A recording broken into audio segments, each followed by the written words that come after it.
Welcome to another amazing episode of Raising Private Money. I'm Jay Connor, your host, also known as the Private Money Authority. And today I'm so excited to have some very dear friends of mine and Carol Joy's.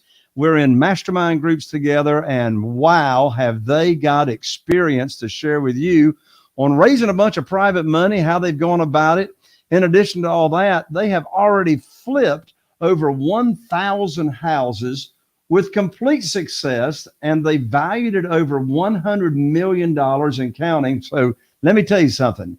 They know a thing or two, you reckon, about real estate investing. Now, they started their career in real estate really out of sheer desperation. They had like over $80,000 in credit card debt. Maybe you can relate to that. Hope not. Anyway, they had a lot of credit card debt, and they needed to make a lot of money, like really fast, to get out from under that huge burden that was like keeping them awake every night. So what did they do? In 2007, they flipped their first house. They made $17,000 on that first one. Then they went to their second house, and then that one they doubled. They profited $33,000 in 33 days. So they knew that they were onto something. So as I said, they've now flipped over 1,000 houses. Private money has been a big part of their success. They didn't have really any formal education in real estate investing, but their knowledge comes from hands-on, doing it day in and day in and day out, real life experiences. Well, what some people call the school of hard knocks, and a strong desire for a better life for themselves and their family. So you know what? They kick to the curb the 9 to 5. They're making their own rules. They're setting their own schedule, and they are enjoying wealth and freedom. And guess what? By listening to my good guest today, you will be on your road to enjoying the same kind of wealth and freedom that they do. And so I want to welcome to the show my good friends, Glenn and Amber Schworm. Glenn and Amber, welcome to the show. Like I could have said that intro any better than you. So I tell you what, Glenn and Amber, we've got a brand new little intro to this show that my producer is so excited to play. I'm going to let him play this short little intro, and we'll be off to the races. Don't go anywhere. Do it. If you're a real estate investor and are wondering how to raise and leverage private money to make more profit on every deal, then you're in the right place. On Raising Private Money, we'll speak with new and seasoned investors to dissect their deals and extract the best tips and strategies to help you get the money, because the money comes first. Now here's your host, Jay Connor.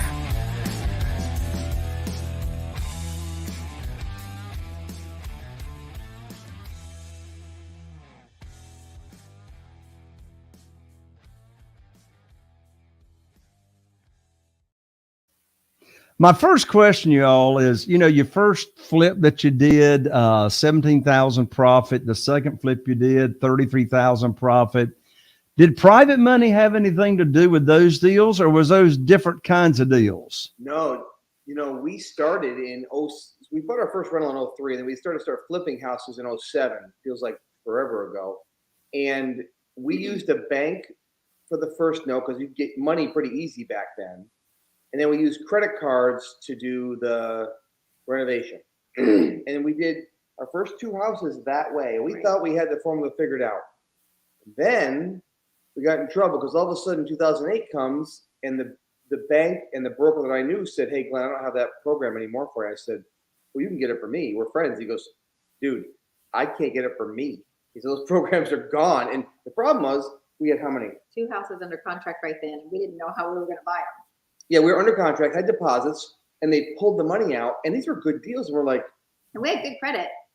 Well, we were screwed. There was, hard money wasn't really a thing back then, besides from Guido, the killer pimp. And we're just trying to figure out how to. We're like, I didn't know what to do on those deals, and it was about that time. So the funny story, Jay, I don't know if I ever told you this, but I want to make sure I tell you. Your voice is very distinct. And when I first met you, I'm like, wait a minute. I've heard that voice before. And I heard it I don't know where I got it, but I had a CD from some other guru, and you were a speaker. And somehow your name wasn't on it. Like I didn't hear, there was no way to contact you. It wasn't like social media was big back then, right? So it wasn't so easy just to Google you and find you. That wasn't really a thing. I remember hearing this voice and you talked all about how you were raising private money and how you put together this lender packet and all this stuff. And I'm like, that's a heck of an idea. And so not knowing anything about even how to reach you, we figured it out. It was hard. It was hard to figure it out. Like I so wish I just had a formula from you. That would have been easier. You were an inspiration You were. without even knowing it. Yeah, it took us a long time to do it on our own, but you were an inspiration to figure it out. And we found, in our first lender, we actually had her use her home equity loan. Yeah, she was a girlfriend that I went to the gym with, and we're like, who do we know that has money? And the funny thing is, there's money all around us if we're really being honest, and even people that you don't think have money might have some money somewhere. Yeah. But she had some equity in her house, and Glenn's like, you've got a pretty nice house there, and you guys have put a lot of sweat equity into it. Do you think you have any, can you get a home equity loan? Well, long story short, she got a home equity loan. At the time, she was paying 3 or 4%. I forget the exact numbers, but 3 or 4%. And at that time, money was a little more expensive, so we were paying 14%. So she was making 10% on money that wasn't even hers to begin with. She put her kids through private school education. She's still an investor to this day. 15 years later, yeah. On money that wasn't even hers. That one launching pad, Jay, took us from, we started to use that formula, not just home equity, but other people's stuff. We started to figure it all out. It took a long time to figure out a lot of things I know you teach now that I wish I could have had that would have made my life a lot simpler. And we raised about $5 million in private investor funds, and that we use that to this day to flip our house. So we don't use our own money hardly ever. And then another one of the houses that we bought really early on, it was probably one of our first 5 deals, the Riggy's house, or the house on Riggy. We're at the closing table, and the people that we bought the house on, they were making 60, 70 grand on the sale of the house. So we're sitting there at the closing table, and I said, hey, what you going to do with that profit?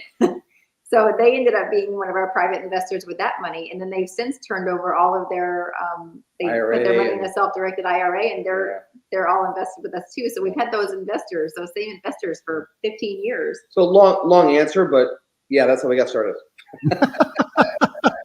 Well, let me comment on, I mean, y'all just shared a lot of nuggets right there in a very short period of time. Yeah. And let me unpack some of what you just said, because what you just said is really, really important. First of all, that's pretty cool that you knew me before you knew who I was. Yeah. But yeah. So anyway, that's pretty neat. But your all story out of desperation of you thought you still had your relationship with your bank for your deals, and you didn't. Same thing happened to me in January 2009. Same story. I had been borrowing money from the same bank for my real estate deals from 2003 to 2009. I'd never heard of private money. I didn't know anything about that. And I called up my banker, and I'd already put the earnest money down on 2 houses. I thought I had my line of credit, just like you thought you had your line of credit. And then I had a wake-up call when I picked up the phone and called him and found out that all that was gone. Well, the global financial crisis was going on, and it's like the spigot turned off overnight. But you experienced the same thing I experienced, and that is you had a decision to make. And that was, were you just going to roll over and quit and just throw up your hands, or were you going to continue to keep your shoulder to the wheel and look for a better and quicker way to fund your deals that puts you in the driver's seat? And this world of private money, as you've experienced and I've experienced, does just that. It puts you in the driver's seat. You set the rules. When you were borrowing money from the banks and I was borrowing money from the banks made the rules. And of course, we make the rules now. We set the interest rate, the frequency of payments, and et cetera. Now, another thing that I want to really bring out and bring to the forefront is to what you all just shared. And you just talked about how one of your friends or connections or whatever had a home equity line or got an equity line of credit, and then they pulled down on that and funded your deal with their equity line of credit. And what's interesting about that is I just finished presenting a webinar teaching people where they can actually get access to funds to be a private lender. And that strategy right there that you talked about is one that I just taught on a webinar that I just finished about an hour ago. And what's so cool about that equity line of credit strategy where an individual, and of course, we're talking about private money. We're not talking about hard money or hard money brokers. We're talking about doing business with individuals. And what's so cool about that strategy is that when a private lender, an individual goes and gets this equity line of credit and then loans it out to us real estate investors, then that is called an infinite rate of return. And the reason it's called an infinite rate of return to the private lenders because you can't calculate the rate of return that you're earning on money that it's not your money that you're loaning out. Right. It's like they're loaning out the bank's money, making money on the bank's money. So it's like, they're pocketing the spread like, it's like who owns the biggest buildings downtown in the cities? The banks. The banks do the same thing. Yeah. The bank ain't loaning out their money. Right. That's very true. The bank's loaning out, all of us people that's put money in the bank and they pay us nothing, right? And they loan the money out.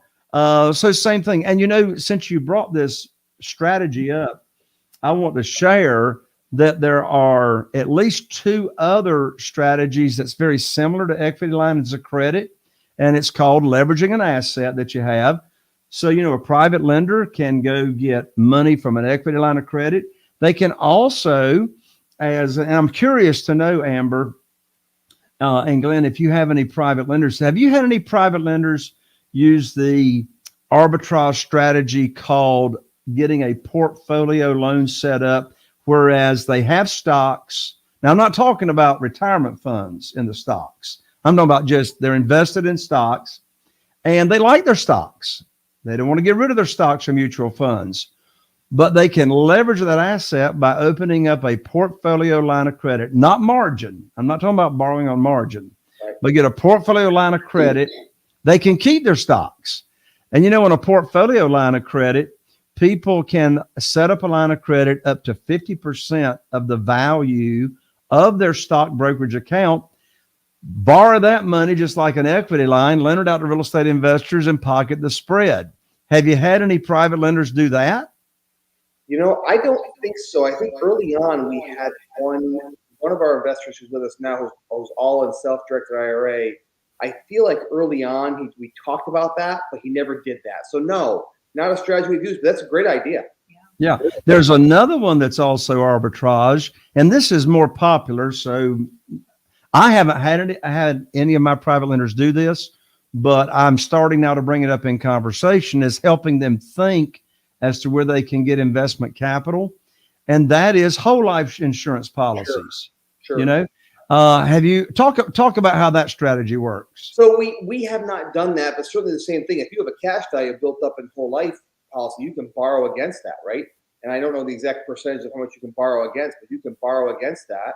And again, there's something powerful about making money on money that's not yours, right? Arbitraging that money. It's a powerful strategy wherever, and that's not something we've actually used with our lenders, but I think in today's day and age, you bring up this is why you're the private money authority, right? You bring up ideas on how to help people. In the early days, we helped them say, hey, you got money in the IRA, let's turn that into a self-directed IRA. Like, what's that? We had to educate them.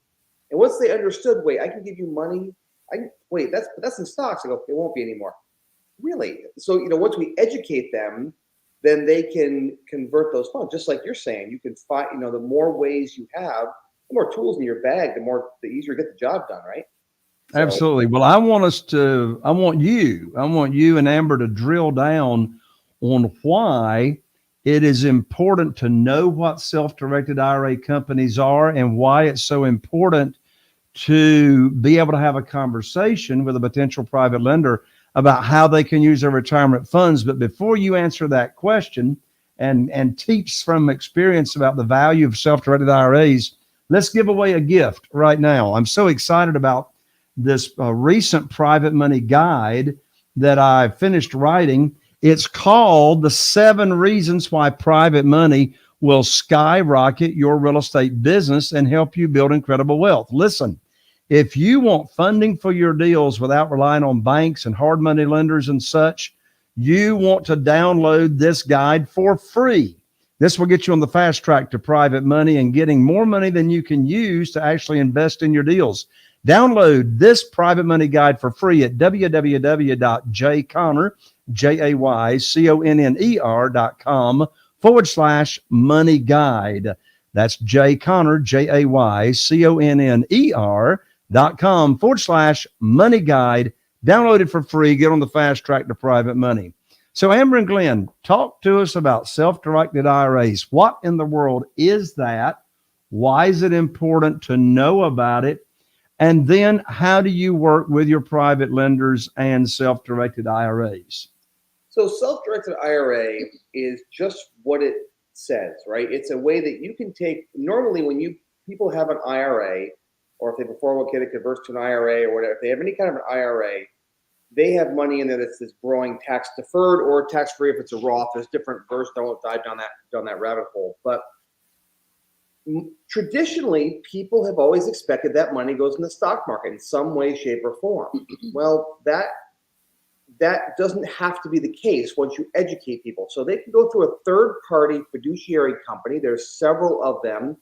There's a few good ones. There's other ones I don't know. So there's a few good ones. Equity Trust is one that we've used over the years, and a couple others. But these companies, these fiduciary companies, they will set up the account for your investor and they will keep them compliant with the IRS, because the IRS doesn't like you messing around with your retirement funds if they're allowing you to grow tax deferred or tax free. They don't like you messing around with that unless they have a few guidelines. And a few guidelines are who you can lend to. Without going down, again, too much detail, there's certain people you can lend to in the family. I think you can lend on the family tree, you can lend this way, but not this way, or something like that. So there's a few things you can do, but there's structures around that. But these companies keep you compliant. So that way they help do the right paper, they keep you compliant, so the IRS leaves you alone and they're okay with you using that. Because they don't want you just to have your retirement money and do it. Now, as a self-directed IRA, you don't have to put it just in real estate. You can invest in restaurants, you can invest in whatever you want, actually. There's a lot of things you can invest the money in non-secured and secured assets. Whatever, you can even put it back in stocks if you want to control the flow of it yourself. You can do that yourself inside your self-directed IRA. But those companies will keep you compliant. And to your third part of your question, Jay, you said, why is it important to educate? Well, that's early on.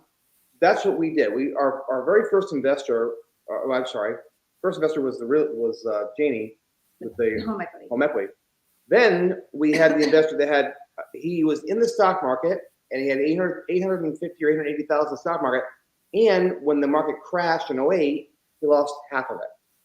And he happened to get one of my packets that I heard from this guy who had an accent just like you, Jay.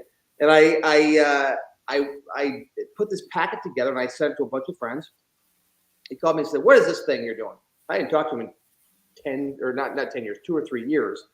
And I said, "Well, listen, I'm doing real estate, blah, blah, blah." He said, "Well, my money's all tied up in the market and it's all in my IRA." And I said, "Huh." I started doing some research and I found out I could put that in a self-directed IRA. So through research, I found out how to help them do that. And then now we help our investors do that. So I help them set up the self-directed IRA. There's some paperwork they have to do. We help them with that. And actually, it's pretty simple. Some companies are complicated, some are simple, but that's it. And now instead of us paying the investor their money and their interest back, it goes into their self-directed IRA. And that's what that is. So that's how that whole program works. It's important to educate them because, again, just like you said, the more you educate people on how they can use, because how many people would say to you, Jay, "Well, I don't have any money to invest. I don't have any money to invest." "Well, do you have an IRA?" "Well, yeah, that's invested." "Yeah, but do you want to earn more?" "Well, what?" "Yeah, like Amber said, do you have a home equity?" Once we educate them, they're like, oh. People don't know what they don't know. Right. So. Well, and I'm so glad you shared that. I mean, here's the actionable item. Well, before I give the actionable item to our listeners, let me just share this. So right now, Carol Joy and I have about $8.5 million in private money deployed and invested in a bunch of different house projects. Got a bunch of flips going on right now. And I don't share that number to brag. I share that number to give a fact. So we have 44 private lenders. $8.5 million is the total amount. And guess what? Over 50% of that money that's invested in our deals came from and is coming from individuals who have moved their money over to a self-directed IRA company and are now loaning that money to us on our deals. And their money that they're earning is either tax deferred or tax free. In fact, we've got one private lender of those 44 that earned in just 1 year $65,000 tax free. And that's because he had a Roth IRA in his self-directed IRA. So the actionable item, now that you know why it's so important, the actionable item is that if you want to attract a lot of private money, then you need to establish a relationship with a self-directed IRA company. My favorite company today is Quest Trust out of Houston, Texas. They have phenomenal service. All my private lenders that are using their retirement funds now have their account at Quest. And when I have a deal for funding and Quest Trust, actually the website is questtrust.com. When I have a deal that's needed funding, then what happens is one of my private lenders, if they're using their retirement money and they have their account at Quest Trust funds my deal in 3 business days. 3 business days. And that's so important because you'll get more offers accepted when you can actually close quicker, right? So that's why it's so important to have that relationship established. So, speaking of self-directed IRAs, I'm going to share with you, Amber and Glenn, one of my favorite ways to start a conversation. So I'm going to ask you this question in just a second. Well, I want you to answer it in just a minute. The question is, how do you start a conversation with a potential private lender that, is in your warm market, you got some kind of, association with? How do you start that conversation? I'm going to share first how I started, and then I want to hear how you started. Sure. I love questions, right? And of course, the person that's asking the question is controlling the conversation, as long as the person you're asking actually gives an answer, right? So my favorite way to start a conversation with a potential private lender, and they don't even know they're a potential private lender, and I don't either. I'm just loving talking and teaching. My favorite question is, and I love questions that start with, did you know? Did you know? Or I'm already piquing curiosity when I said, did you know? So I'll just weave into the conversation. I'll say, by the way, did you know there's a way people can make unlimited money per year tax-free? And then I shut up. And of course they don't know. Nobody, unless they know about this world already, they don't know there's a way to make unlimited money per year tax-free. And of course they say no. And I said, well, have you ever heard about self-directed IRAs? And there's a 99.9% chance they're going to say no. They never heard about self-directed IRAs. And then I'll start teaching with my teacher hat on what self-directed IRAs are, how it works, and et cetera. How do you all like to start conversations with someone about private money? Usually I'm in a conversation about their investment, right? So where they're currently invested. I'm kind of like just having a conversation. I'll just say, where do you guys have your money at? What do you invest in? Like Amber and I are all in real estate. What are you in? And typically most people come back and say, I'm in the stock market. I've got my retirement there, whatever. Great. And then I find out if it's current, if it's active or not, because if it's an active 401k, I don't think you can change that over to a self-directed IRA. So if they say I have some IRAs, I'll say, how are you enjoying that ride? What do you mean? I said, well, do you like the ride of the up and down and the, not really. Great. Just so you know, I don't know if you're open to it all, but I know ways you can make, 10% guaranteed month after month. Investing with someone like us, it's a little boring because it's steady, but it's always steady. I said it's not the up and down ride, and you don't have to worry about losing everything because it's backed by real estate. So if you know anybody, by all means, send them my way. I don't ask them. I always just ask for, that's my technique. I ask them, and if you know anybody, let us know. And usually the conversation continues on. I think it's interesting too. And I mean, I'm sure your portfolio is the same way of those kind of lenders. But with us, these are not like multimillionaire people. They're not conglomerates. They're just normal, salt of the earth people that live in everyday America that you would not necessarily know even have any money socked away at all. But they those are the ones that like that steady Eddie, consistent income that they get from investing with a real estate investor. Yeah. My experience is the same. I mean, I do have one private lender that has right at $1 million with us. So that one private lender accounts for 1/8 of all of our private money. We have another private lender that's got about 650,000 with us. But, I got a lot of private lenders that have 50,000, right? 30,000, 200,000.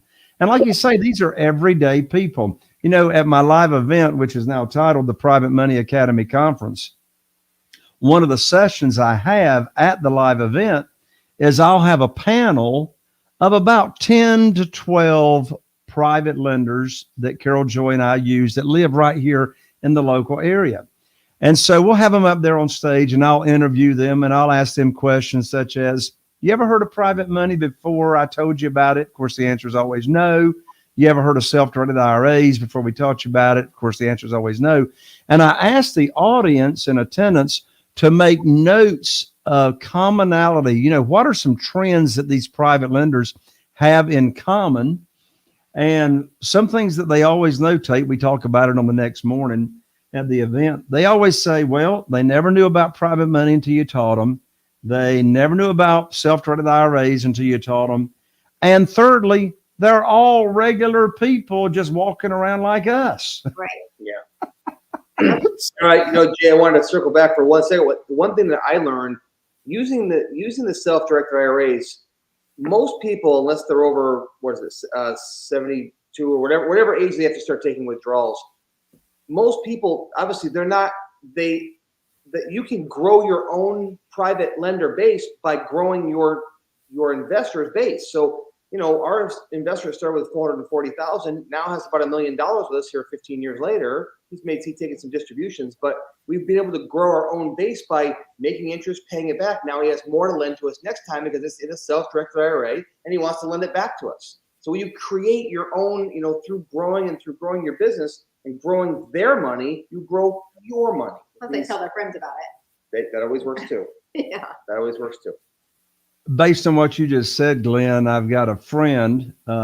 His name is Ray, and he started a little while back with us as a private lender, just using his retirement account. He worked at civil service for years. He's retired, and he had his retirement money in an annuity, and over a 7-year period earned 3%, not 3% per year, 3% over the 7 years. So we go to church together and he came to me and he says, Jay, what in the world can I do with this money? I said, it's simple. Invest with me and you won't earn 3% over 7 years. You'll earn 8% every year.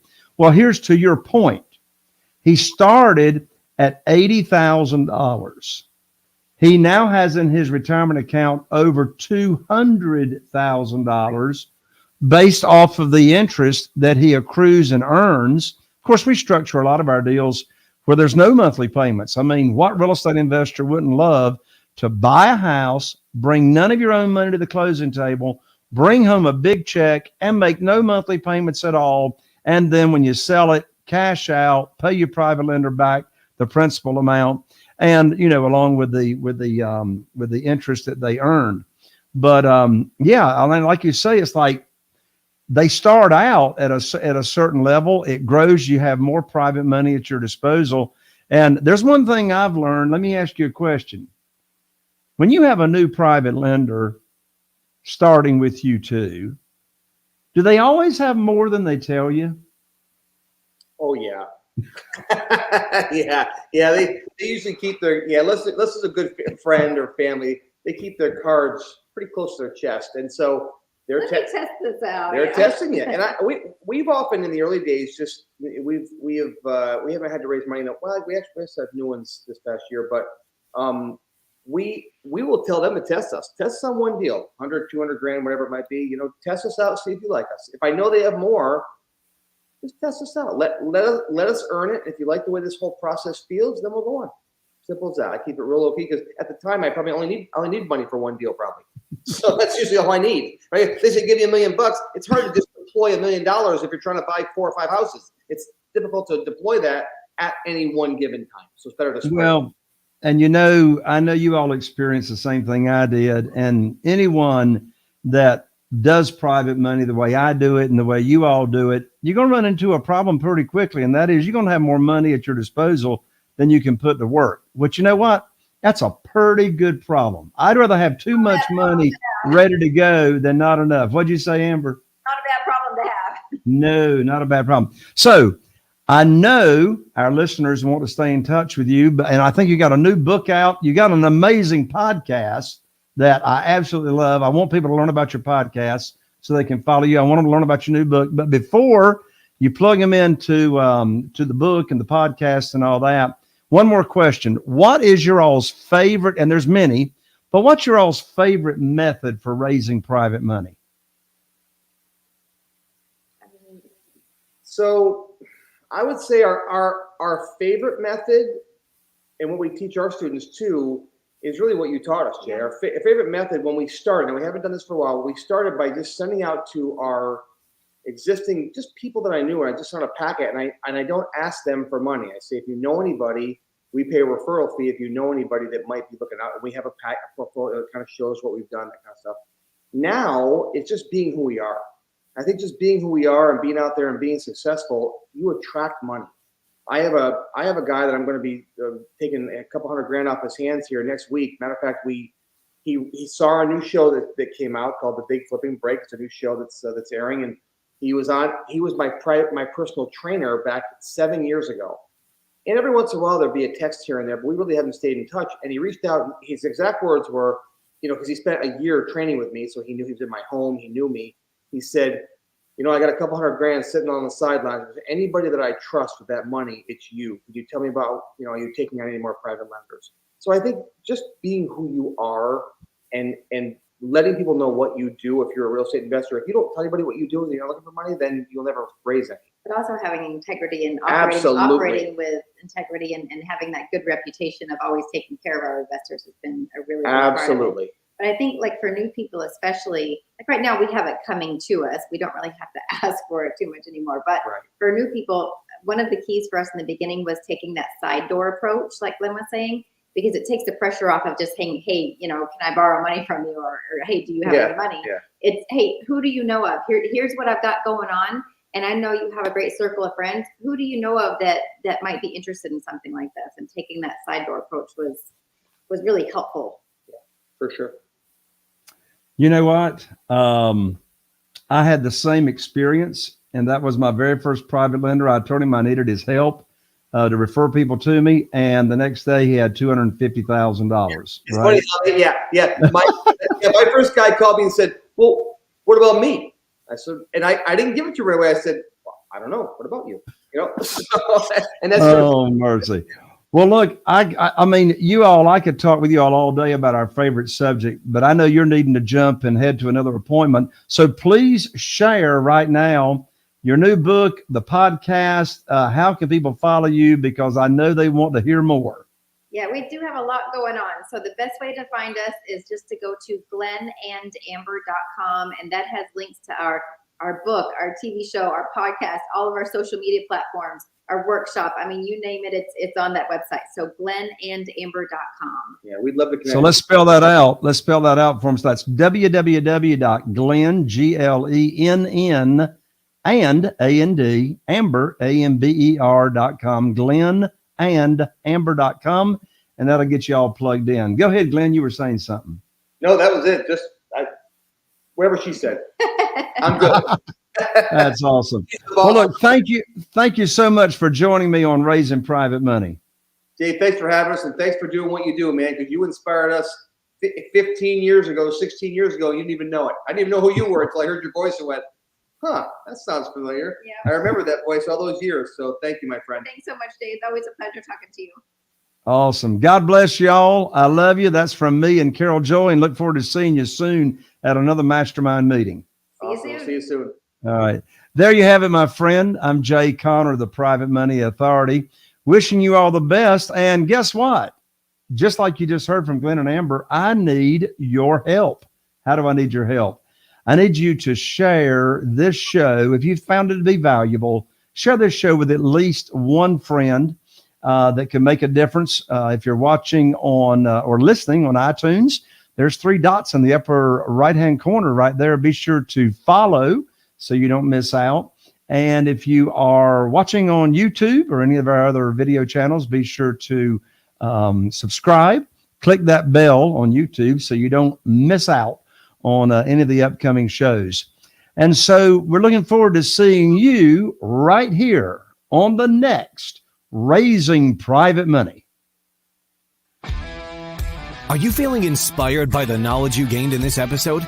Then head over to jconner.com/moneyguide. That's jconner.com/moneyguide and download your free guide that shares 7 reasons why private money will skyrocket your real estate investing business right now. Again, that's jconner.com/moneyguide to get your free guide. We'll see you next time on Raising Private Money with Jay Conner.